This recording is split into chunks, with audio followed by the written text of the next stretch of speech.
I'm Polly Bath, and I travel throughout the country helping schools to manage and change difficult behavior that interrupts instruction.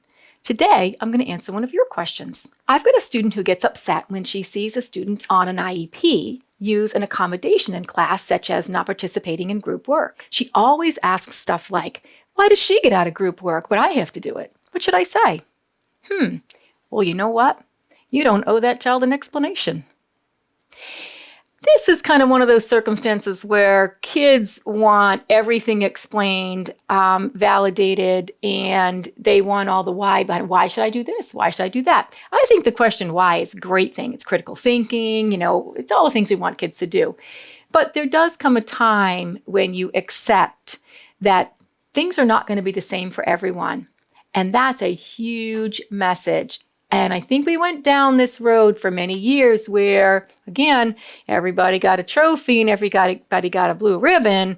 So people didn't know that some people are going to be good at some things and some people are going to be not so good at some things. And we got to go back to having kids just be okay with that. So I don't owe this child an explanation. I don't have to get into this child's accommodations or whatever they might be as far as special education is concerned. My answer to this child is this: you're in group A over there. As a matter of fact, I'm going to have you switch with group B and C because you guys are working on the same thing. You got this, go for it. I encourage the child, redirect them, and I don't really have to get involved in that comment. Don't forget to like, subscribe, hit the bell for notifications, watch these videos, and if you've got questions for future videos, include those in the comments below.